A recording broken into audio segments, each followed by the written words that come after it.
plays the Nazi card in this debate? Did I start playing the Nazi card? No.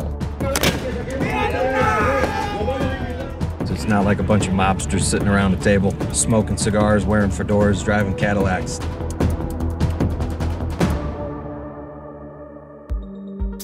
Activists are accusing the Berkeley police of public shaming after the department tweeted out personal information and mugshots of some of the 20 people arrested when anti-fascists faced off against anti-Marxists at a protest on Sunday. The department published the information before charging any of the demonstrators. The Defense Department is making employees in the field disable location tracking on their smartwatches and other devices. The Pentagon made the change after a 20-year-old Australian student discovered that a global heat map of GPS data highlighted the location of foreign military bases. Newburgh, New York is suing the Air Force, the National Guard, and others over the contamination of its water. A 2016 investigation found that the lake that supplies most city drinking water was polluted with a chemical found in firefighting foam and suggested the cause was a spill at a nearby airbase. PFOS has been linked to health problems including testicular cancer and liver damage. The West Hollywood City Council unanimously passed a resolution calling for the permanent removal of Donald Trump's Hollywood star. But the City Council doesn't have jurisdiction over the Hollywood Walk of Fame, meaning it's just a symbolic gesture about a symbolic star on a symbolic strip of pavement.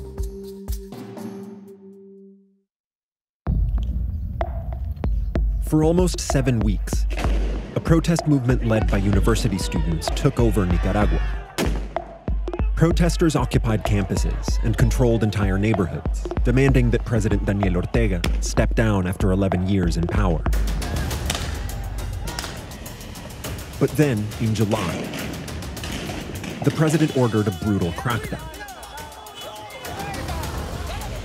More than 300 people died and many others were imprisoned, according to an independent human rights group. Now, paramilitaries in ski masks keep the peace.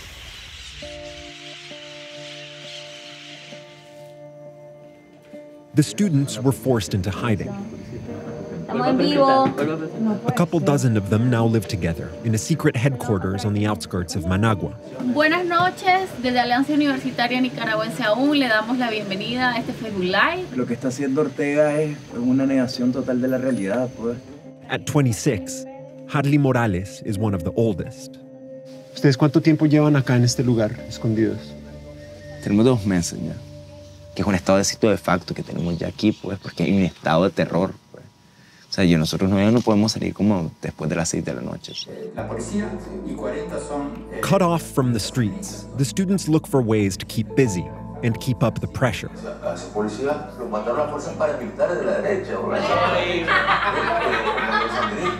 They react on social media as the president gives interviews claiming victory and denying his involvement in deaths and disappearances. Nosotros estamos leyendo que en este momento hay una suerte de empate, que lo podríamos llamar de empate catastrófico, destructivo, una contención mutua entre las fuerzas. The protests started over narrow issues, including social security reform. But government violence brought an unlikely coalition onto the students' side, including peasants, the Catholic Church, and notably, big business, which until very recently was one of Ortega's vital allies. Si ustedes ven que Ortega se aferra al poder y no está dispuesto a salir y les ofrece, digamos, un pacto beneficioso para ustedes, ¿ustedes estarían dispuestos a abandonar la alianza? Fuimos claros como sector privado de que el modelo que se había tenido se había acabado para siempre desde el primer muerto. But the students worry that the corporate class will grow tired of the stalemate. Nosotros no tenemos los intereses que ellos tienen, porque para mí democracia no es simplemente que se den elecciones libres. Para mí democracia no es simplemente que se dé un recambio de élites políticas aquí. Decimos justicia, democracia, pero también yo le agregaría igualdad y bienestar. Pues. El empresariado, digamos la élite económica, yo me imagino que ese tipo de discurso, ese tipo de proyecto no le atrae mucho, ¿no? There are those in the opposition who have no patience for peaceful tactics. In July, protesters murdered a police officer and burned his body in the street. Cuando tú ves algo así, ¿qué piensas? ¿Cómo reaccionas a eso? Lo repudiamos completamente. Nosotros sabemos de lo que es capaz el pueblo. Nosotros sabemos de que el pueblo tiene la capacidad de armarse, de que los campesinos no les tiembla el pulso de venir hasta aquí con armas. Si eso llegaría a pasar, ¿qué postura tendrían ustedes frente a eso? Es que yo creo que es poco estratégico. En una correlación de fuerza militar nosotros perderíamos. Ortega has tried to paint the opposition as a right-wing regime change operation backed by the U.S. Nuestra atención no está en Washington, están en Nicaragua. There is truth to this. Republicans have cheered the prospect of Ortega's downfall. Daniel Ortega, the Marxist president of Nicaragua, has proven his brutal disregard for basic human liberties over and over again. But claiming U.S. interference only goes so far in Nicaragua, where much of the left is aligned against Ortega, in spite of his credentials as a guerrilla in the Sandinista revolution. In fact, many of his former comrades in arms have turned against him. They see in him echoes of Anastasio Somoza, the very same brutal dictator that the Sandinistas toppled in 1979. Te muestro, esta es del comando que asaltó la casa de Chema Castillo. Es gracias a este comando que lo incluye a usted que Daniel Ortega salió de la cárcel. Efectivamente, o sea, a su liberador, su libertador, le va a aplicar la condena según él, ¿verdad? Eso está por verse, ¿no? La dictadura dinástica de los Somoza duró casi 45 años, pero la absolutización del poder que Daniel Ortega consiguió en estos años jamás la tuvieron los Somoza. ¿Usted piensa que él se va a salir voluntariamente? Ortega solo entiende de correlación de fuerzas. Por su gusto no se va a salir. Lo tenemos que obligar. Ortega, caudillo, te vas con la murido. If the opposition movement is to succeed, the students will need to keep their coalition from splintering under pressure. To show their commitment, they've started, tentatively, to get back on the streets, in spite of the risk. Si este movimiento falla, ¿qué te va a pasar a ti? Porque tengo restricción migratoria ya. Si esto falla, yo creo que tenés dos opciones. Asumir el costo político de ser un preso o irte.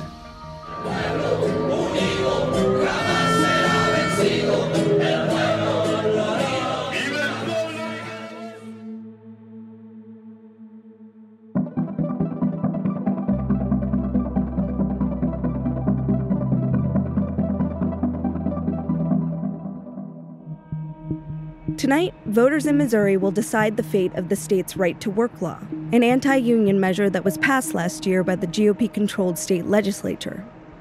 It hasn't yet gone into effect because union backers gathered enough signatures to force a referendum, giving voters a chance to veto it. Right-to-work laws have been around since the 1940s, and 27 states have enacted them. Missouri is the last holdout in the South. If voters do back the law, workers would be able to opt out of paying fees for unions to negotiate on their behalf. Unions say this would be a major blow. Good afternoon. IBW would like to welcome everybody. After today, we've got 5 days left until we put right to work on the trash heap of Missouri history. Proposition A is the right-to-work ballot question in Missouri. A yes vote is one in favor of the law. And union workers in the state see this fight as the biggest they've faced in decades. No way, Prop A! No way, Prop A! No way, Prop A! They say right to work would cause a huge drop in union membership and revenues, which would make them less effective at bargaining for workers' rights. I think even the non-union guys, for the most part, understand that when I go out and fight for my wages, their wages and their benefits come up as well. They have to. Public sector unions are already seeing those fears play out after the Supreme Court ruled that they couldn't collect agency fees in the Janus versus AFSCME case. New York State alone is estimated to lose $112 million as a result. Mike Lewis is a retired machinist and president of Missouri's AFL-CIO. Why do you think it matters for every worker in the U.S.? Because all eyes are upon Missouri. If we can stop it here, it slows down what corporate America is trying to do to workers. Over the past 3 decades, union membership has dropped from about a fifth of American workers to less than 11%. In Missouri, just about 9% are in unions. That's partly because traditional union jobs are drying up, but Lewis says union workers and leaders like him also got complacent.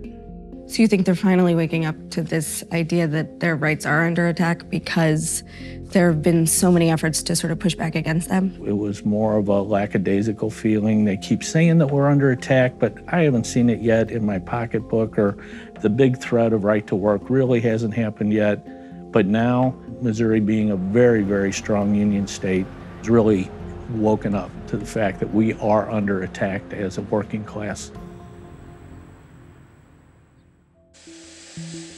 This is just our shop area right here, and obviously we set up trucks, work on trucks.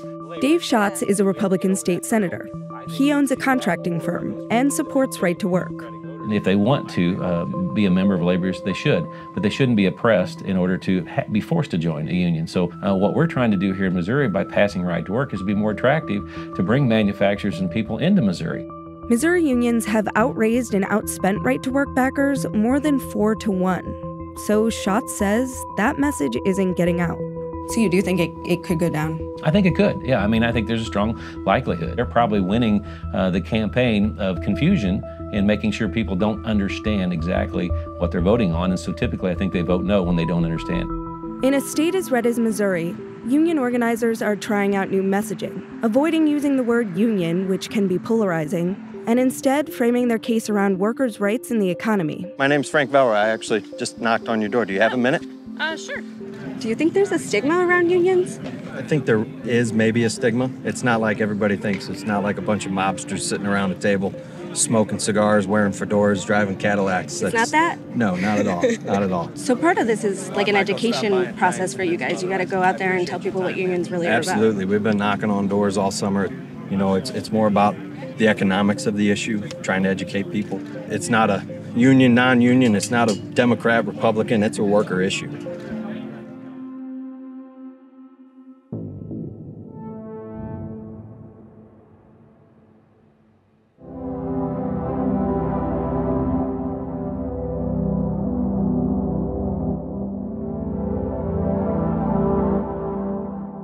California has been the country's most progressive actor on air quality for decades now.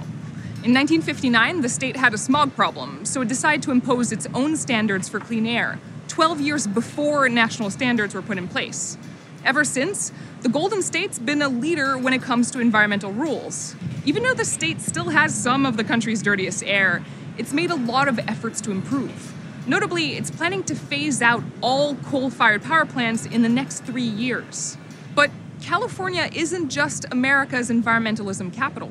It's also America's wildfire capital.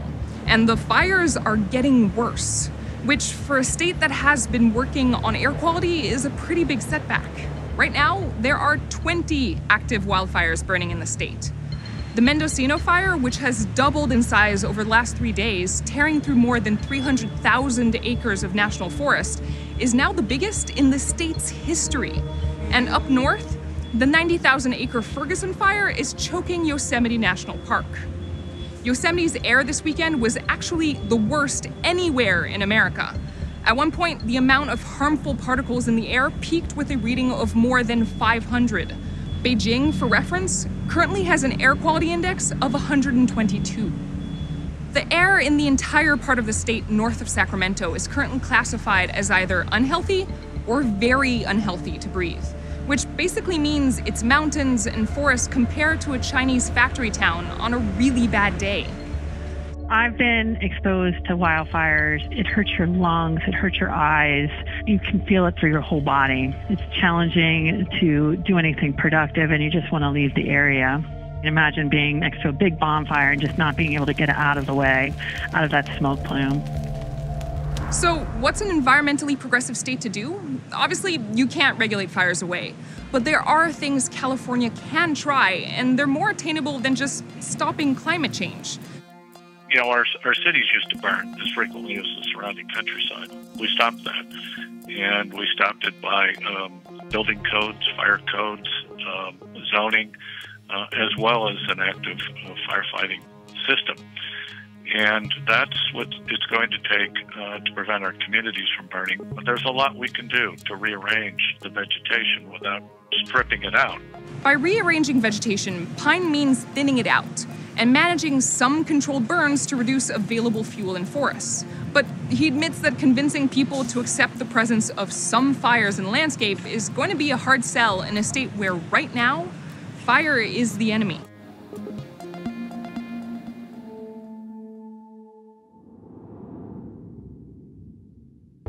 Outside the precincts of professional conservatism, author and filmmaker Dinesh D'Souza's influence has gone largely unnoticed. But of the top 10 grossing documentaries of all time, the number 5 spot is held by D'Souza, with an anti-Obama movie that brought in $33 million. And now D'Souza is back with Death of a Nation, a 2-hour attack on Democrats in celebration of Donald Trump. It's now up to us to save America a second time. Well, it's my movie, so they know me. D'Souza was once considered the thinking man's conservative, but he determined that intellectuals couldn't affect political change. So the once marginal right-wing egghead remade himself into a brawling, even more right-wing activist. But what do you say to those people that say, you know, the Dinesh that I knew was a smart guy who was, made fantastic intellectual points and wrote great books, and he's become this troll? They don't think you mean it, you know. Yeah, they don't think I mean it, and they think I'm doing it just to kowtow to the crowd, but I'm not. I mean, that's why we have the analogy of Trump and Lincoln on the poster, because I'm actually saying that we are not in a Civil War moment, but in a pre-Civil War moment. And he sees his own experience in that moment. In 2014, he was convicted of making an illegal campaign contribution and sentenced to 5 years of probation. In May, President Trump pardoned him, but D'Souza thinks his conviction stands as evidence that fascism has taken over the Democratic Party. I saw this with my own eyes, the gangsterization of the U.S. government and of American politics. This is about as close as you can get to institutional fascism. You say in the film, the Nazi Party platform could have been written by Elizabeth Warren or Bernie Sanders. You know that's not true. No, that is true. What I'm saying is, since the 1940s, Americans, educated Americans, have been taught as a matter of course that Nazism is on the right. I am now challenging the notion that fascism and Nazism are right-wing. So it's fair for me to say, let's look at the Nazi platform. State-sponsored healthcare, state-sponsored education, state-sponsored banking, confiscation of profits, redistribution of incomes. And then any reasonable person looking at that goes, well, that doesn't sound very right-wing to me. But you've gone way too far, in the sense that you go and you say, look, these are not right-wing principles in the Nazi Party platform, right? That's right. Okay. How does one leap from that to Bernie Sanders and Elizabeth Warren could be the authors of the Nazi Party platform? First of all, who plays the Nazi card in this debate? Did I start playing the Nazi card? No. My goal in this book and movie is to diffuse the race card and the fascism card. Why? But you're dealing it the other way. I'm dealing it the other way in order to trump it, if I may use that expression. Let's look at the real fascists and see if they resemble you or if they resemble me. Enough big lies. It is time to tell the truth. The progressive Democrats are the true racists. They are the true fascists. Death of a Nation opened last weekend on 1,000 screens nationwide. It's already been savaged by critics and currently has a 0% rating on Rotten Tomatoes. What you're seeing is actually a cultural phenomenon that is tapping into a cultural divide, and our movies are that. It's not a fair assessment of the movie. D'Souza's influence within the Trump wing of the GOP was on display at Death of a Nation's DC premiere, an event hosted by the president's son, Donald Trump Jr. Give me a sense of what you sort of your relationship with Dinesh and with his work? I think it's an important message because there's a lot of false narrative out there. Just look at the things that are going on, whether you talk about the Nazi platform in the early 1930s and you talk about what the left's platform is today. They're remarkably similar. So Dinesh has told me in the past couple of days that there's a straight line from fascism, the Nazi Party, to today's Democratic Party. Is that something that you agree I think with? you'll see that in the movie. Yeah. I think people can formulate their own opinions, but they should do What that about based you? on facts. What do you think? I think it's very compelling. Very compelling. Yeah. I think the situation in America has darkened. Our politics has become more uncivil, not just uncivil, more savage. Do you dislike that? I dislike that. I Do dislike you it. think the president that you're defending so vociferously is responsible in some way for that? No. I think he's the product. No. He didn't create that. It created him. I would be happy to disarm the moment I see the other side disarming. I'll be happy to show goodwill the moment I see an ounce of goodwill coming from the other side. The militancy that's coming from me at this point is driven by a militant situation.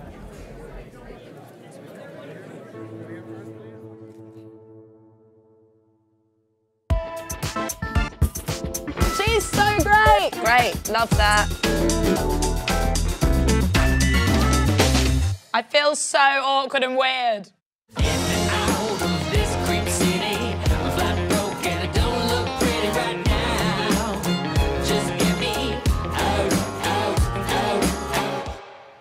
Cool. So there's a lot of piano in that song. It's very like razzle dazzle. A scene in a movie that this song would be in, it's like, I think it's set in New York. People are in top hats. There's a lot of like kicking in synchronized movements and hands. And I feel like it's like the villain's song, you know?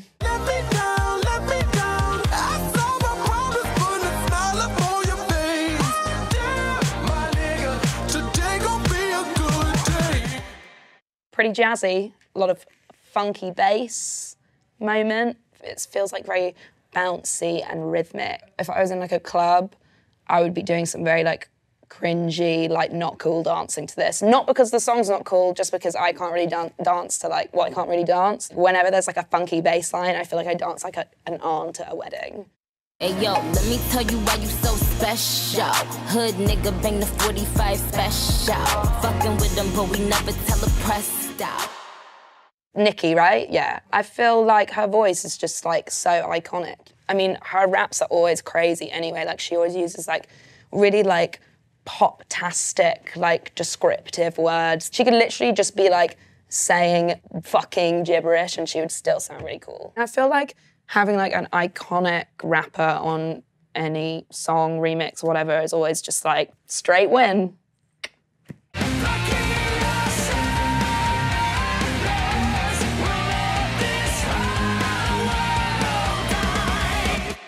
I feel like I prefer kind of older metal than like modern metal. That means I don't love this song. It's like very like movie. There's fire and skulls and maybe like a man with like an open shirt and like a wind machine.